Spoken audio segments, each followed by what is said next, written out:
정말 잘하더군요.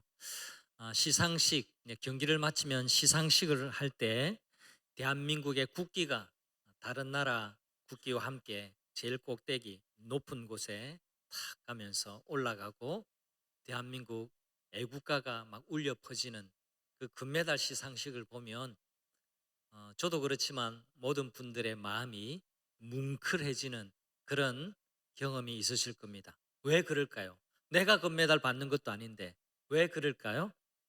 그 금메달 딴 선수들이 우리 대한민국의 보냄을 받은 대표 선수이기 때문에 그래요. 그래서 같은 나라 백성으로서 우리가 같이 감동을 받게 되는 겁니다.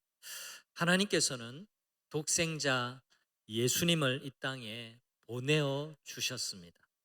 하나님께 보냄을 받은 예수님께서는요, 또 제자들을 이 세상에 보내셨습니다.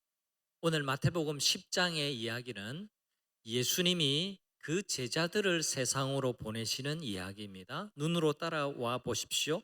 마태복음 10장 1절에 예수께서 그의 12 제자들을 먼저 부르셨습니다. 12명을 택하셨어요. 그리고 2절과 4절 사이에는 이 12명의 제자들, 사도라고 부르는 이 특별한 제자들의 이름이 소개되어 있습니다. 그리고 5절에 말씀합니다. 제가 읽겠습니다. 예수께서 이 12를 내보내시며 명하여 이르시되 이방인의 길로도 가지 말고 사마리아인의 고래도 들어가지 말고. 그리고 16절 이렇게 이어집니다. 16절은 오늘 본문이니까 같이 읽어 보겠습니다. 보라, 내가 너희를 보냄이 양을 이리 가운데 보냄과 같도다. 여러분, 5절도 그렇고 16절에 강조되는 단어가 있습니다. 보낸다라는 단어예요. 보냄, 보낸다. 이 단어가 계속 강조되고 있어요. 그래서 마태복음 10장을 제자 파송장이라고 부르기도 합니다. 오늘 설교는 예수님이 제자를 세상에 보내셨다라는 점을 집중해서 살펴보겠습니다. 오늘 집중하고 생각해야 할 단어, 보낸다라는 단어입니다. 여러분, 우리가 그리스도인이 되고 나면 두 가지를 알아야 됩니다. 두 가지. 그 첫 번째는 하나님이 나를 세상에서 불러내셨다라는 점입니다. 하나님이 세상에서 나를 불러내시고 우리 모두에게 호칭 하나를 주셨는데요. 그 호칭이 뭐냐니까 따라 하실까요? 성도. 성도. 예. 우리가 새로 받은 호칭이 있어요. 그건 성도입니다. 제가 성도 여러분하고 호칭할 때 이 성도라는 호칭이 보통의 호칭이 아닙니다. 그냥 값싸게 들을 그럴 호칭이 아니에요. 여러분 가운데 혹시나 오해하실 분이 있을까 봐서 오늘 한 번 더 강조합니다. 오해하지 마셔야 할 것은요, 목사가 있고 장로가 있고 집사가 있고 권사가 있고 그다음에 서리 집사가 있고 그 아래에 성도가 있는 것으로 오해하시면 큰일 납니다. 교회의 모든 직분은 이렇게 상하로 되어 있는 높고 낮음의 위치가 아니라 기능이에요. 역할이에요. 목사가 있고 장로가 있고 권사가 있고 집사가 있고 이 모든 직분 받은 직분자들을 통틀어서 모든 그리스도인들을 일컬어서 뭐라고 부른다? 성도라고 부릅니다. 성도가 따로 있는 것이 아니라 우리 모두가 성도입니다. 목사도 성도예요. 여기 권사 성도도 계시고 장로 성도도 있는 거예요.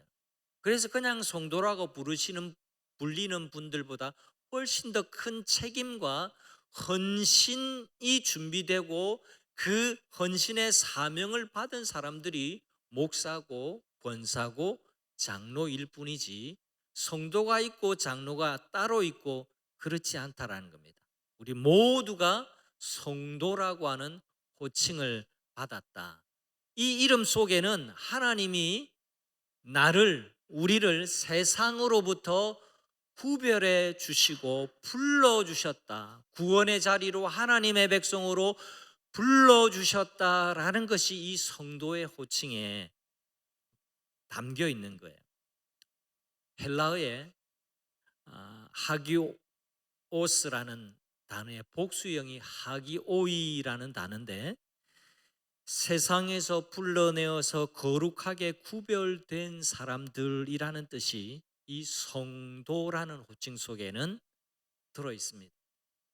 여러분, 신약 성경에 구약도 포함해서 성도를 검색해 보세요. 우리가 생각하는 것보다 훨씬 더 많이 예수 믿는 사람들을 성도라고 칭하는 성경 구절이 많이 있다는 것을 알게 될 겁니다. 또 한 가지 더 우리가 그리스도인이 되고 난 다음에 알아야 할 점은, 둘째로 하나님이 나를 세상에서 불러내실 뿐만 아니라 반대로 하나님이 나를 세상으로 보내신다라는 것을 기억해야 합니다. 하나님은 왜 우리를 성도라고 부르셨을까요? 베드로전서 2장 9절 말씀에 그 이유를 밝혀놓고 있습니다. 우리 모두를 성도라고 부르시는 이유가 나와 있는데요, 왕같은 제사장, 거룩한 나라, 그의 소유된 백성이 되게 하신 이유는 그의 기이한 빛에 들어가게 하신 이에 아름다운 덕을, 아름다운 복음을, 아름다운 소식을 선전하게 하려 함이라.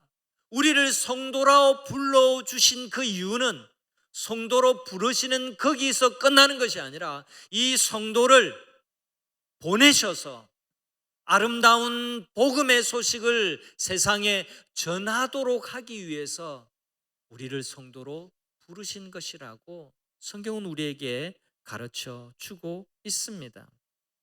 오늘 여러분 이 자리에 주일 예배를 드리러 오셨습니다. 주일 예배를 드리러 오신 여러분, 우리 예배가 이것을 포함하고 있다는 것을 아셔야 합니다. 우리는 모이기 위해서 모이는 사람들이 아니라 놀랍게도 흩어지기 위해서 모이는 사람들이라는 점을 잊으셔서는 안 됩니다.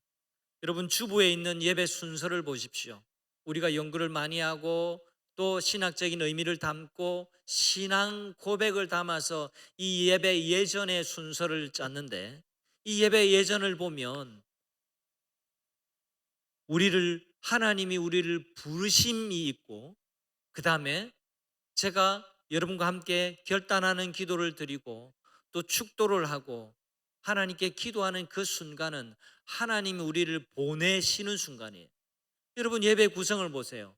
하나님의 부르심, 하나님의 보내심, 이 두 가지 큰 예배 내용 속에 하나님의 용서하심이 있고 하나님의 말씀하심이 자리 잡고 있는 겁니다. 여러분, 하나님이 우리를 부르시기만 하고 우리를 보내시는 것이 없다면 그건 온전한 예배가 될 수가 없는 거예요. 여러분, 오늘 예배를 드리는 모든 순간순간마다 나는 하나님의 보냄을 받아서 다시 내 삶의 자리로 돌아가야 할 사람들이라는 것을 잊지 마시기를 바랍니다. 제가 요즘 읽고 있는 그 책 내용 가운데 한 문장을 여러분에게 소개합니다. 너무너무 놀라운, 또 어렵지는 않지만 놀라운 비유예요. 교회는 주유소고 성도는 자동차다. 주일은 서론이고 평일은 본론이다. 여러분, 생각해 보세요. 여러분, 주유소에 주유하고 주차하고 집에 가려고 주유소에 가는 게 아니죠. 열심히 달려보려고, 열심히 업무도 하고 열심히 다니고 또 내가 해야 할 그 일을 위해서 우리는 주유소에 가는 거예요. 주유소 가는 그 자체가 목적이 아니라는 겁니다. 여러분, 맨날 서론만 읽고 끝나는 사람은 본 이야기가 무엇인지 내용을 알지 못해요. 제대로 파악할 수가 없어요. 그래서 여러분, 주일은 평일을 위해서 예배를 드리는 겁니다. 월화수목금토 마음대로 살다가 주일날 예배 딱 한 번 잘 드리기 위해서 모이는 우리가 아니라 주일 하나님의 풍성한 은혜를 받아서 월화수목금토 하나님께서 허락하신 그 삶의 현장 속에서 하나님이 살아계신 아름다운 덕을 선전하기 위해서 우리는 모이는 하나님의 성도라는 사실을 잊으시면 안 됩니다. 하나님은 우리를 세상으로 보내십니다. 오늘 보내심이라는 단어 다시금 붙잡으십시오. 16절의 말씀을 한 번 더 같이 읽어보겠습니다. 보라, 내가 너희를 보냄이 양을 이리 가운데로 보냄과 같도다. 이제 16절 말씀을 좀 더 깊이 같이 한번 생각해 보기를 원합니다. 제자들을 보내시는 예수님의 입장에서 한번 생각해 보십시다. 당시 제자들이라고 하는 사람들이 저나 우리 사역자처럼 신학교를 3년 혹은 7년 또 9년 10몇 년, 제가 다닌 거 하면 10년도 넘어요. 여러분, 이런 오랜 기간 동안 그런 신학교에 전문적인 훈련을 받은 사람들도 아닙니다. 그리고 부르심을 받은 지가 지금 얼마 되지 않은 시점이에요. 예수님이 공생애를 3년 활동하셨으니까 지금 파송을 받는 때는 적어도 3년 안쪽입니다. 그런데 놀랍게도 우리 주 예수님께서는 제자들을 보내십니다. 파송하세요. 보통의 생각 같아서는 우리의 익숙한 생각을 따라서 생각해 보면 산속에서 5년 또 5년 물 깊고 7년 동안 장작 더 패고 그다음에 내공을 깊이 쌓아서 득도하고 난 다음에 능력을 갖추고 난 다음에 하산하라 이렇게 하는 게 우리 생각에 더 익숙하지만 그러면 세상에 나가서 더 잘할 수 있을 것 같은데 라고 생각하지만 놀랍게도 예수님은 과감하게 제자들을 보내십니다. 보내시면서 너희를 세상에 보내는 것이 양을 이리 가운데로 보낸 것과 같도다 하셨어요. 오늘 우리 김준영 단기 선교사 우리 파송 기도를 했는데 생각해 보면 우리 아들보다 나이도 더 젊어요. 여러분 자식들보다 더 젊어요. 25살이면 이제 몇 살 안 된 것 같다 생각하지만 제가 말씀드린 대로 이 땅에 이 조선 땅에 복음 들고 왔던 사람들이 다 그 나이였어요. 근데요, 이런 보냄을 받은 사람들을 통해서 복음이 전파되고 영혼이 구원받고 나라가 구원을 받게 되고 제사장의 나라가 되는 놀라운 일들이 펼쳐지게 되는 겁니다. 여러분, 그냥 품에 끼고 있으면 더 잘할 것 같지만 그렇지 않습니다. 과감하게 보내는 것이 필요합니다. 근데 여기서 의문이 좀 들어요. 아니, 우리가 양이고 세상이 이리 가운데라면 그렇게 말씀하시잖아요. 내가 너희를 보내는 것이 양을 이리 가운데로 보내는 것 같도다. 그렇게 말씀하세요. 그러므로 너희는 뱀같이 지혜롭고 비둘기같이 순결하라. 그 뒤에 우리 주님이 또 권면의 말씀을 해주세요.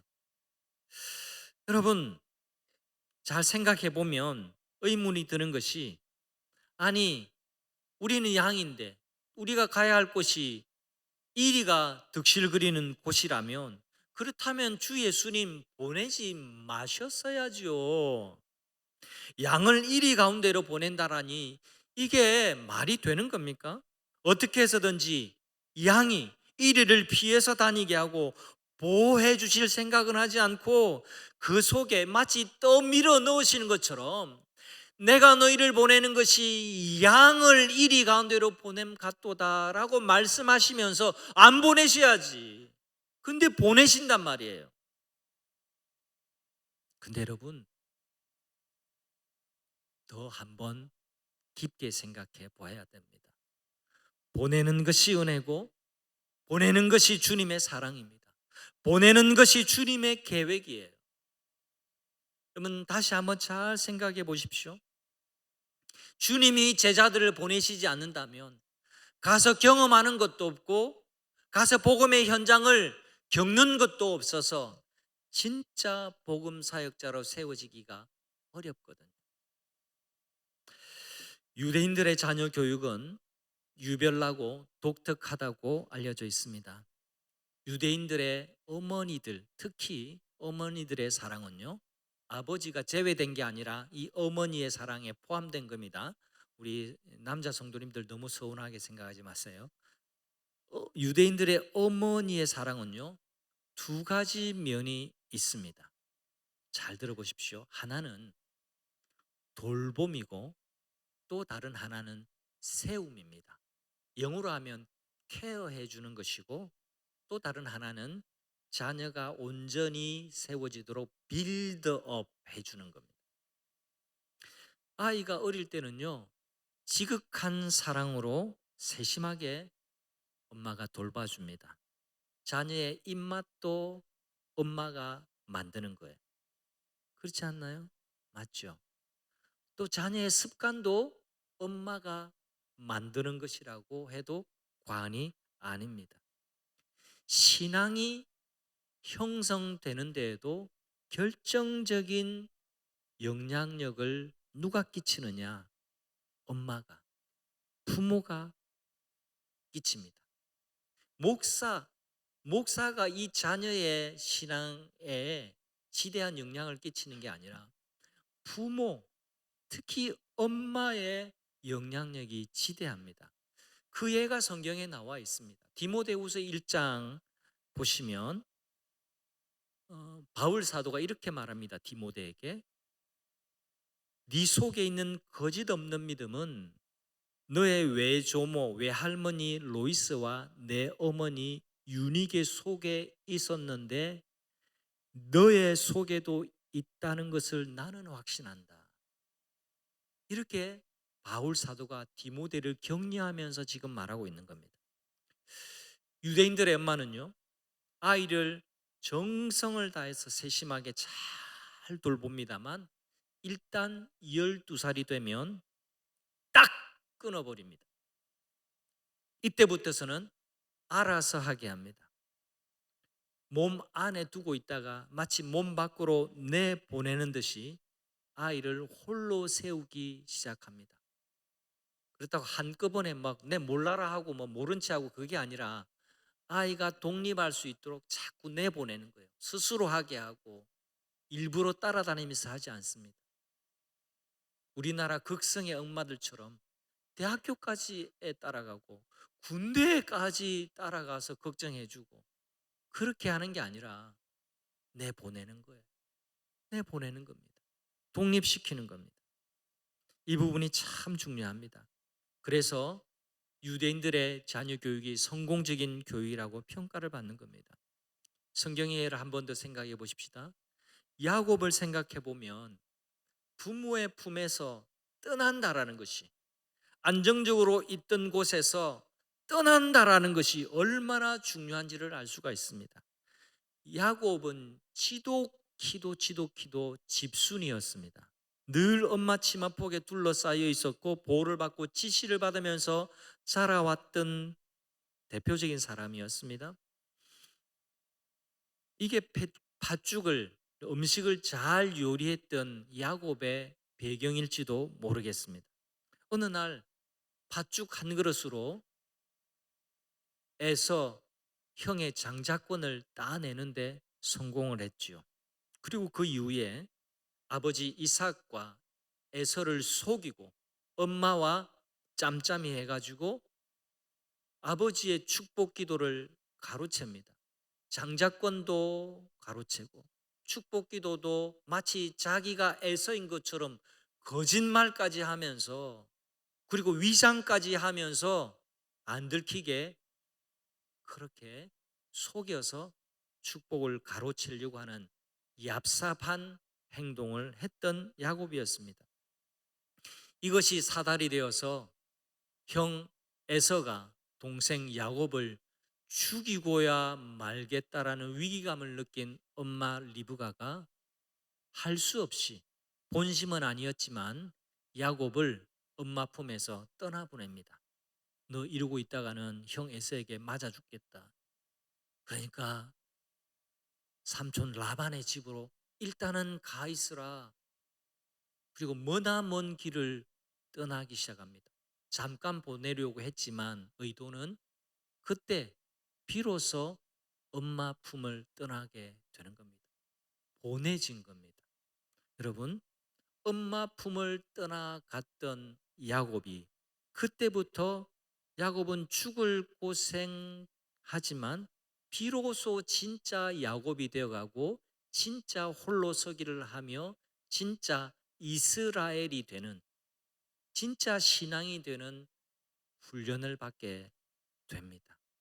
그리고 성장하고 변화합니다. 여러분, 겪어봐라. 가서 겪어봐라. 지금 제가 우리 청년 김준영 단기 선교사에게 가지고 있는 제 마음입니다. 겪어봐라. 겪어봐라. 돌아와서 너도 목사 마음 알겠지.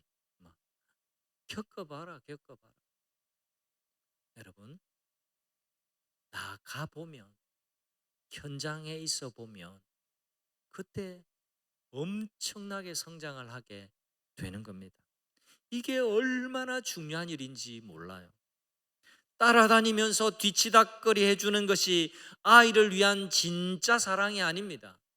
홀로 세워야 돼요. 부모님은 너무 간섭하지 마세요. 충분히 다 컸고 충분히 하나님 앞에 단독자로 살아야 할 자녀들입니다. 부모의 입장에서는 보내는 마음, 끊고 세우는 용기가 필요합니다. 내가 끝까지 돌봐주고 함께 있는 것만이 사랑이 아니에요. 보내야 성장합니다. 보내는 것도 사랑입니다. 오늘 우리 김준영 단기 선교사가 우리 교회 역사에 처음 출신 단기 선교사인지 모르겠지만 저는 우리 2청년, 1청년 가운데 자기의 일생 가운데 1, 2년 정도 단기 선교 나가보는 것도 좋은 경험이라, 좋은 헌신이라, 값진 시간이라고 생각합니다.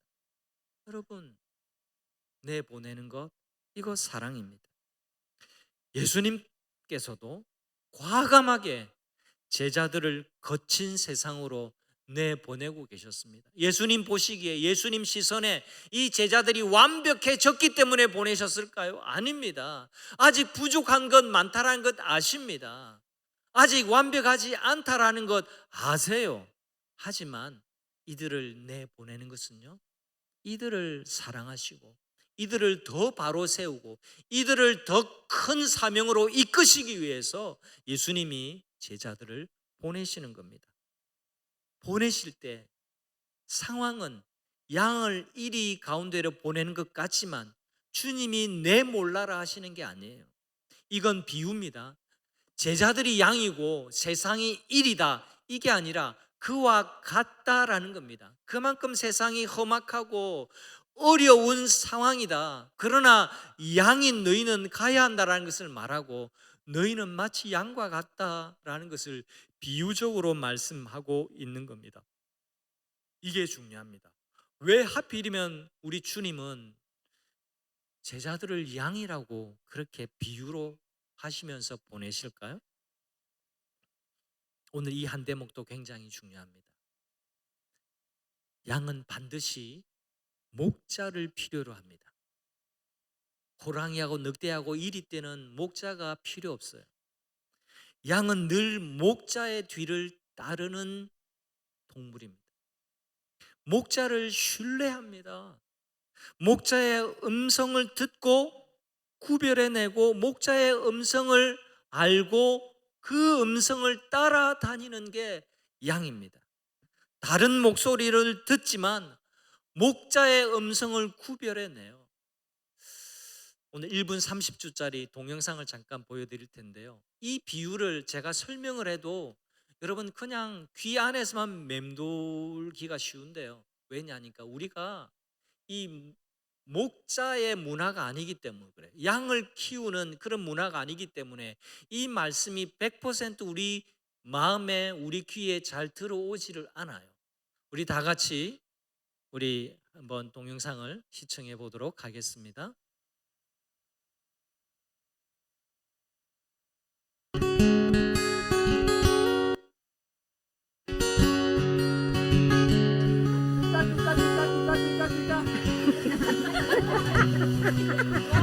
One more time. Oh, one is.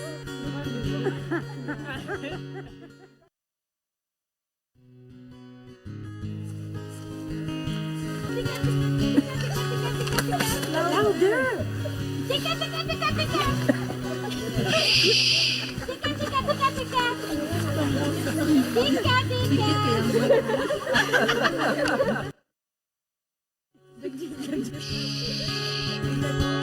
Tika, tika, tika, tika.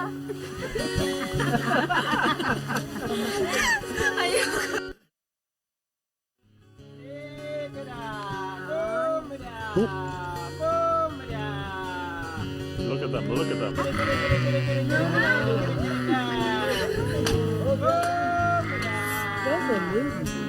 that amazing? They are coming. Oh my God. Woo! Oh my God. I can't believe it. Oh my God.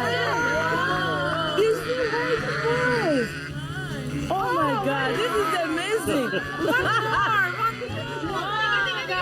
You scared them. Yeah, Eunice made him go away. Oh my God. Was that cool or what? Oh my God. You will never have the same again. Oh my God.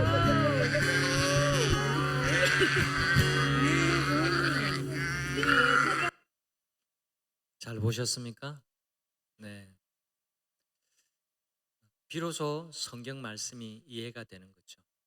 양은 그 목자의 음성을 알고, 여러분, 양은 아무나 따라다니지 않아요. 목자를 알고 목자의 음성을 듣고 따라갑니다. 여러분, 보냄을 받은 양인 우리가 꼭 기억해야 할 게 있습니다. 오늘 두 가지 꼭 기억하시길 바라는데, 주님은 나의 목자시라는 거예요. 너희를 보내는 것이 마치 양을 이리떼 가운데로 보내는 것과 같다라고 하는 이 말씀의 이면에는 당연히 주님이 너의 목자가 된다라는 의미가 전제되어 있는 겁니다. 목자 없는 양은 없어요. 너희가 양인데 내가 너의 목자라는 것, 내가 내 음성으로 너희를 이끌고 내가 너희를 지킨다라는 것을 말씀해 주고 있는 겁니다. 성도 여러분, 세상은요 진짜 이리떼가 가득한 모습과도 같습니다.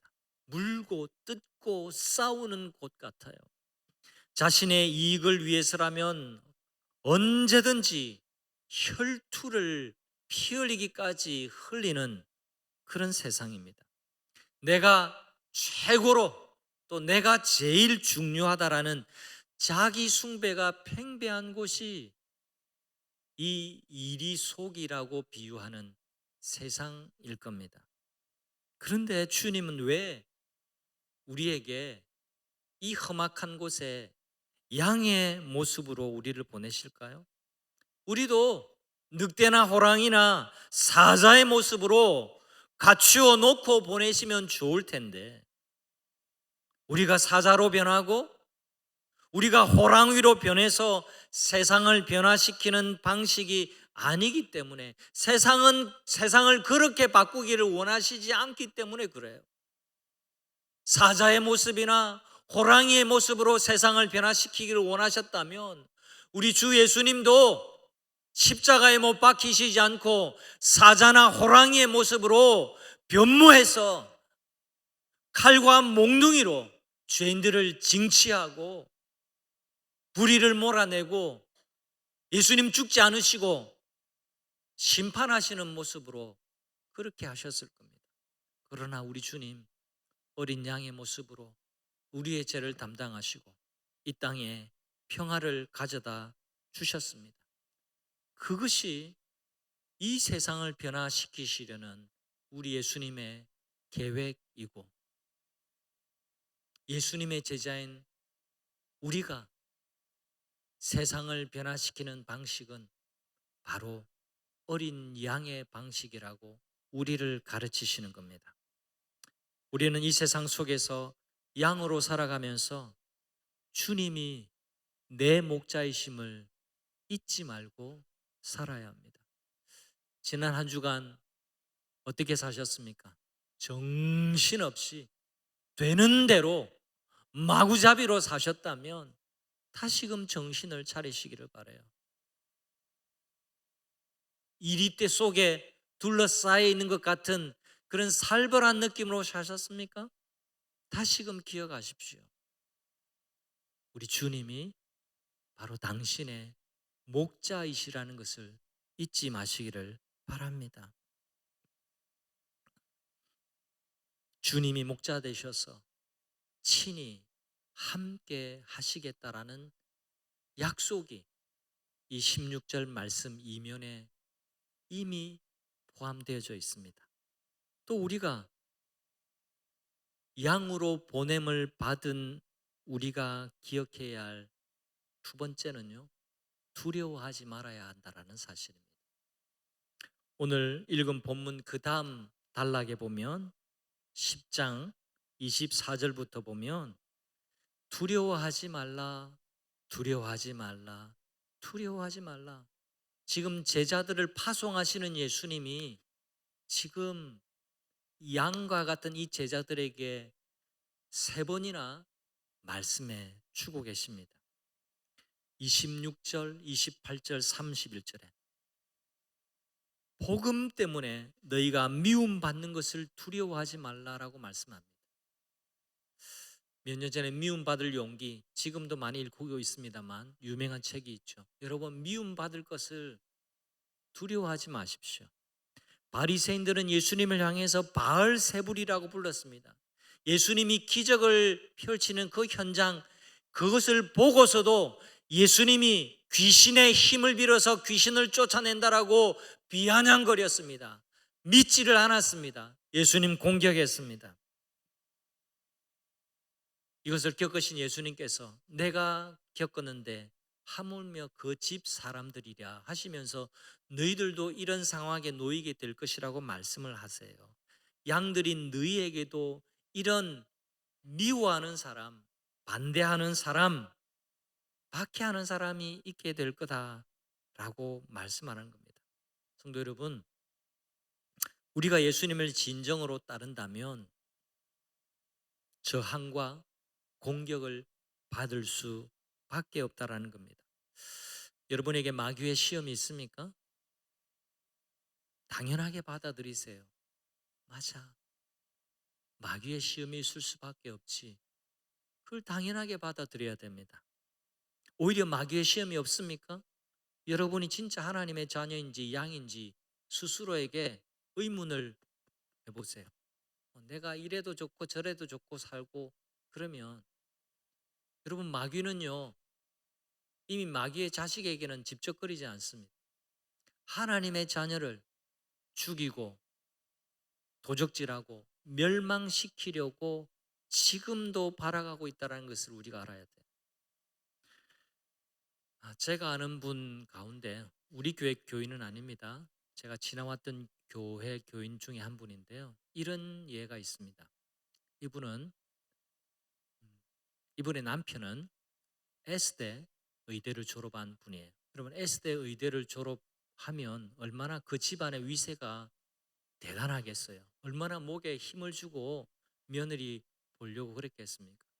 근데 두 분이 연애를 해가지고 결혼을 했습니다. 그때 이 S대 졸업한 의사는 예수님을 안 믿었고 이 결혼 대상자인 이 아가씨는 예수님을 신실하게 잘 믿었어요. 그리고 어떻게 결혼까지 꼬일인이 됐습니다. 그 전까지 이런저런 얘기도 많았지만 이제 집안에 시댁에 가서 이제 시댁 사람이 되었으니까 여러분 예상하듯이 시댁 집안 행사가 있잖아요. 예수님을 안 믿었으니까 시댁의 가장 큰 행사가 뭘까요? 제사. 그 제사 날이 딱 됐는데 이 큰며느리가, 그것도 S대 의대 졸업한 아들의 부인 된 큰며느리가 제사상에 절하지 않는 거예요. 집안이 얼마나 난리가 났을 건지 한번 상상해 보세요. 그것도 S대, 오늘 제가 여러 번 강조합니다. S대 의대 졸업한 자식이 있는 집안에 얼마나 난리가 났을지. 근데 이 새로 들어간 새내기가 욕을 태바가지로 듣고 막 눈물 한 바가지 흘렸지만 제사상에 절하지 않았습니다. 첫 번째 이 제사가 엉망이 됐어요. 그런데 여러분, 이 부딪힘이 있고 난 다음에 이 새내기가 지혜로워요. 제사상에 절은 안 했지만 집안 행사에 발벗고 나서고 남들보다 더 돈을 많이 내고 더 정성을 들이고 더 선물을 많이 하고 더 대소사를 한 겁니다. 매 제사 때마다 욕을 듣기는 하지만 그러다가 세월이 가면서 그 남편도 예수님을 믿고 신실한 장로가 되고 또 그 집 부모님들이 다 세례를 받고 구원을 얻는 역사가 일어났습니다. 여러분, 그 첫 제사 때 고개 숙이고 절하고 제사를 함께 했더라면 이런 일들이 일어났을까? 저는 아니라고 봐요. 그 새댁이 미움받을 용기를 가지고 복음 앞에서 굴하지 않는 그 자세 때문에. 여러분, 이 예화를 잘 적용해야 됩니다. 나 오늘 돌아가서 집안 사람들하고 대판 싸워야 되겠다, 이렇게 적용하면 안 돼요.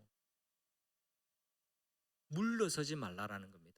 진리 앞에서 물러서지 말고 복음을 붙드는 것에 있어서는 물러서지 말고 그 다음 선택적으로 기억하면 안 됩니다. 오늘 이 예화를. 그 다음 모든 자존심 내려놓고 모든 희생과 헌신을 가리지 않고 집안을 위해서 하니까 그게 이런 역사가 나타나는 거죠. 여러분, 이래도 좋고 저래도 좋고 타협하기 시작하고 미움받는 게 싫어가지고 반대받는 것, 박해받는 게 싫어가지고 복음을 왜곡시키고 내 편한 대로 하면 이런 놀라운 은혜 역사는 나타나지 않습니다. 여러분, 복음 때문에 미움받는 것을 두려워하지 마세요. 그걸 두려워하지 마세요. 두 번째, 우리가 두려워하지 말아야 할 2종 세트, 두 번째 세트는 죽음을 두려워하지 말아야 됩니다. 양으로 보냄을 받는 성도들은 죽음을 두려워할 필요가 없습니다. 28절에 몸은 죽여도 영혼은 능히 죽이지 못하는 자들을 두려워하지 말고 오직 몸과 영혼을 능히 지옥에 멸하실 수 있는 이를 두려워하라. 죽는다는 사실 그 자체를 두려워하지 말아야 합니다. 우리는 죽음보다 크신 주님을 믿고 살기 때문에 그래요. 하나님을 두려운 분으로 믿고 살아가면 그 외의 것들이 주는 두려움은 아무것도 아닌 것이 됩니다.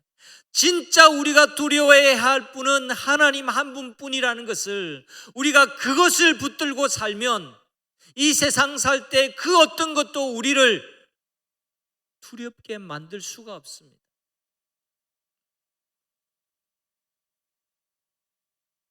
성도 여러분, 우리는 언젠가 다 죽습니다.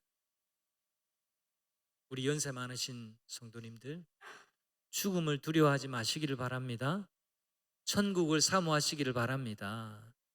죽는다고 끝이 아니에요. 새로운 영생으로 들어가는 관문이에요. 여러분, 나를 믿는 자는 죽어도 살겠고 무릇 살아서 나를 믿는 자는 영원히 죽지 아니하리라. 우리 주님의 약속의 말씀입니다. 우리는 천국을 믿어요. 우리는 영생을 이미 소유한 사람들이랍니다. 그래서 죽음을 두려워하면서 살지 마시기를 바라요. 세 번째 선물 세트는 뭐냐? 어려운 일, 불행한 일을 만나는 것을 두려워하지 말라라는 겁니다. 29절에 보시면 참새 2마리가 한 양에 팔리는 게 아니냐, 세 번역입니다. 그 가운데 하나라도 너희 아버지께서 허락하지 않으면 땅에 떨어지지 않는다. 여러분, 왜 뜬금없이 참새 이야기를 하실까요? 그건 비교하기 위해서요. 참새도 하나님이 허락하지 않으면 떨어지는 법이 없는데 하물며 너희일까 보냐, 너희는 참새보다 더 귀하다, 그 말씀인 겁니다. 참새, 이 작은 새도 주관하시고 섭리하시는 하나님이 하나님의 양인 당신에 대해서는 더 주관하고 섭리하시고 더 관심 있게 지켜보신다라고 하는 반어법이요 강조법입니다. 성도 여러분, 어떤 어려움에 놓여 계십니까? 고달픕니까? 지금 눈물을 흘리는 상황에 있습니까? 모든 것을 주님이 섭리하시고 주관하고 계신다라는 것을 믿으시고 두려움을 떨치시기를 축복합니다. 문제나 염려에 깊이 빠져서 허우적대지 말고 헤매지 말고 주님이 맡기신 사명에 오히려 충실하시기를 바랍니다. 그게 세상으로 보내시는 양에게 주시는 주님의 말씀입니다. 말씀을 맺습니다. 성도 여러분, 예수님은 양과 같은 우리를 이리 가운데로 보내십니다. 여기에는 우리를 내몰라라 팽개치는 무심함이 아니라 예수님의 능력과 승리의 보장이 있음을 잊지 마십시오. 22절 오늘 마지막 중요한 말씀입니다. 너희가 내 이름을 인하여 모든 사람에게 미움을 받을 것이나 나중까지 끝까지 견디는 자는 구원을 얻으리라. 예수님의 말씀대로 우리가 어떤 고난과 어려움, 핍박이 있더라도 끝까지 양으로 살고 또 끝까지 양으로 살다가 양으로 죽는 그런 성도들이 되시기를 주님의 이름으로 축복합니다. 아멘. 우리 함께 자리에 일어나셔서 우리 하나님의 보내심, 하나님의